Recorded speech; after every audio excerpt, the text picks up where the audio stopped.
the Panasonic GH5. The good folks at Photo Gear, which is a New Zealand photography shop that retails photography gear, and I'll put their link in the description, kindly loaned me a GH5 for a couple of days. Unfortunately, I've only got it for a few days to test because there is not many models, or this is a demo model that they are doing the rounds with. So with the short amount of time that I have with the GH5, I obviously would like to test its handling, its image quality, its image stabilization, and its autofocus and high frame rates. So I thought a good way to test these features with the limited time that I have with this camera is I'm going to go for a quick walk around my village of Arrowtown and almost do a vlog style, if you like, to test out some of these features and see how they go. But first,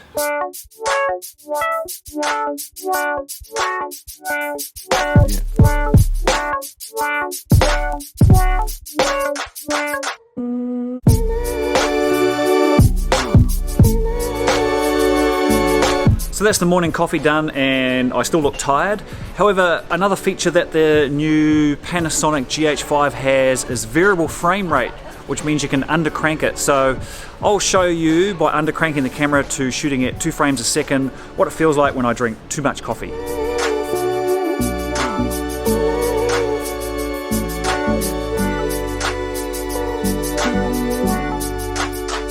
I am just shooting this on my iPhone, and I've got the camera just running a wee time lapse down my street there. I just thought I'd quickly show you the lens. So I'm running the Lumix 12-60 lens.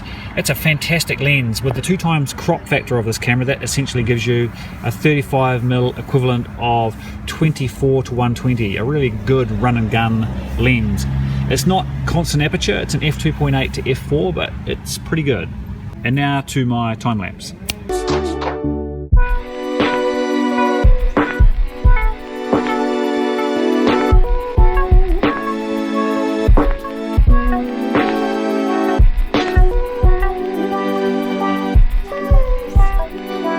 One of the much talked about features of the new GH5 is its autofocus. Now, I've had really mixed results with this. Admittedly, you can really dive into the menu and adjust the sensitivity of it, but to be honest, I've found sometimes it works and sometimes it doesn't. For example, I'll show you a couple of quick shots. Sometimes I've found that you can pick a subject, but then if you try to touch the screen to come back to the subject, it doesn't like it or doesn't want to. So yeah, it works okay, but I wouldn't trust it, and I'd have to say it's not as good, for example, as my Canon 80D, which I'm quite used to.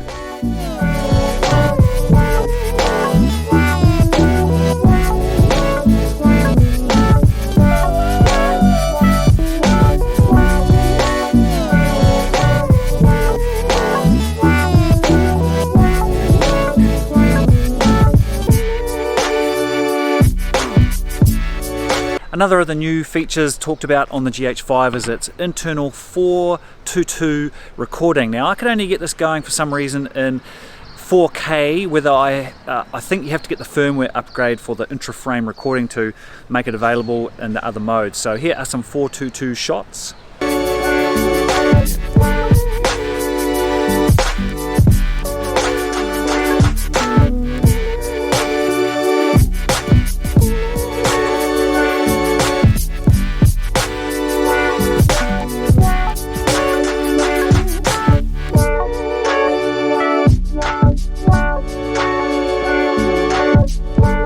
And of course, it's high-speed recording of up to 180 frames a second.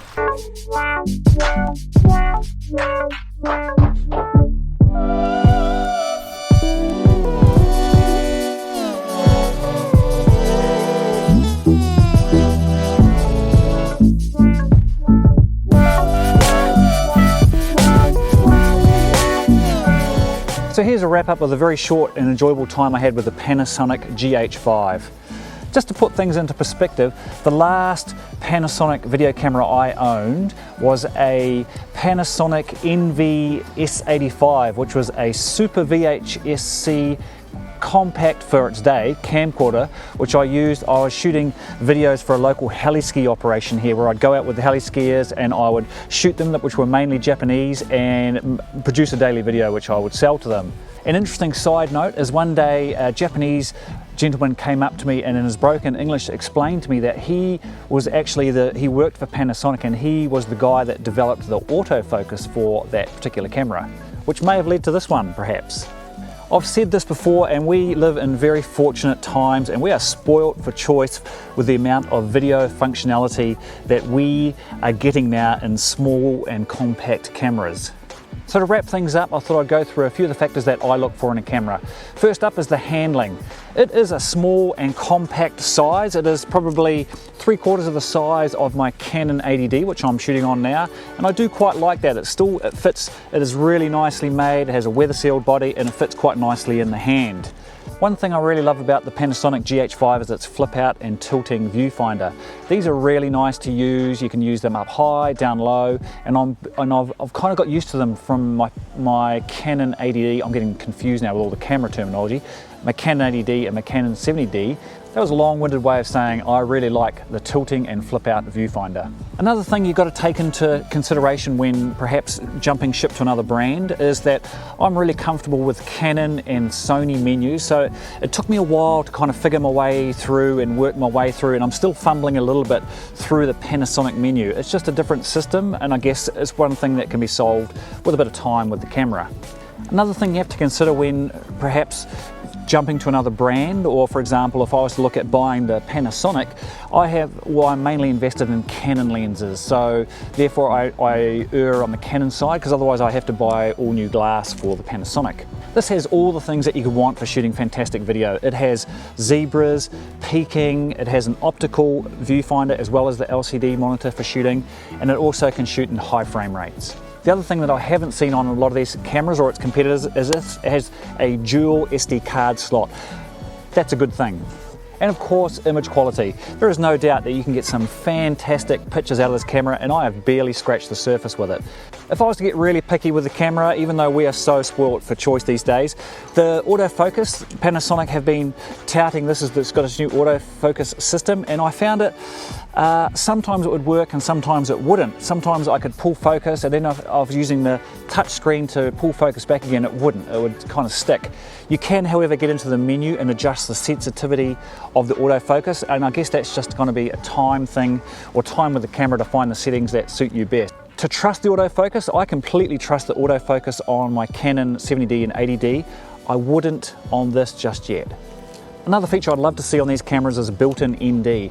This then saves you the hassle of having to buy more ND filters for different size lenses, and I'm not sure why they don't do it. My little RX100 and my G7X have built-in ND filters, so would love to have seen that on this camera. The only other slightly annoying thing is I found the display button around the back here. I keep hitting it with my hand and changing the display on my my LCD monitor, so perhaps I would, if this is my camera, I'd probably put a bit of tape over that because I keep hitting it. I'm right-handed, and that's where I keep hitting it with. Cost. Now I couldn't remember this off by heart, so I've written it on my phone here. Currently in New Zealand you will be paying $3,298 for the body only, and in the US you're paying $1,997, let's say $2,000 US for the body only.